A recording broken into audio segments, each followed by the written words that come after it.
অন্নপূর্ণা ভান্ডারে যাদের status under process দেখাচ্ছে তারা কি করবেন, এই প্রশ্নটা অনেকেরই মনে আছে। এ বিষয়ে আমাকে অনেকে জিজ্ঞাসা করেছেন, তাই আজ পুরো বিষয়টা পরিষ্কার করে দিচ্ছি। সবার আগে বলে রাখি, মুখ্যমন্ত্রী বলেছিলেন যে 10 জুলাইয়ের মধ্যে যারা ফর্ম ফিল আপ করেছেন তাদের সাবার ভেরিফিকেশন হয়ে যাবে, কিন্তু পোর্টাল খোলার পরে দেখা গেল অনেকেই 10 জুলাইয়ের আগেই ফর্ম জমা দিয়েছেন, তবুও তাদের স্ট্যাটাস এখনও আন্ডার প্রসেস দেখাচ্ছে, অর্থাৎ তাদের ভেরিফিকেশন এখনও সম্পূর্ণ হয়নি।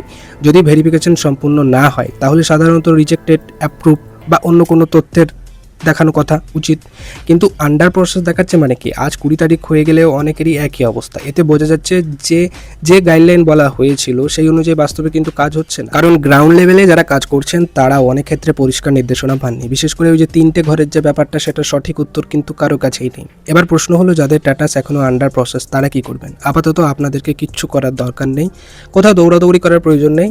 এখন পর্যন্ত যেভাবে আপনি স্ট্যাটাস চেক করছেন সেভাবেই আপনি স্ট্যাটাস চেক করতে থাকুন। কেউ যদি স্ট্যাটাস দেখে দেয় সেও শুধু বর্তমান অবস্থা বলতে পারবে, এর বাইরে কেউ কিচ্ছু বলতে পারবে না, কারণ পুরো প্রক্রিয়াটা এখন ডিস্ট্রিক্ট লেভেল থেকে পরিচালিত হচ্ছে। তাই আপাতত অপেক্ষা করা ছাড়া অন্য কোনো উপায় নেই। তাই অযথা দুশ্চিন্তা করবেন না, বিভ্রান্ত হবেন না। ভিডিওটি সবাইকে শেয়ার করে দিন, যাতে তাদের এখনও পর্যন্ত আন্ডার প্রসেস যে ব্যাপারটি দেখাচ্ছে সেটার জন্য যেন চিন্তা না করে। সমস্ত মা বোনদের কাছে এই ভিডিওটা শেয়ার করে দাও, যাতে তারা একটু মনে শান্তিতে যেন ঘুমাতে পারে।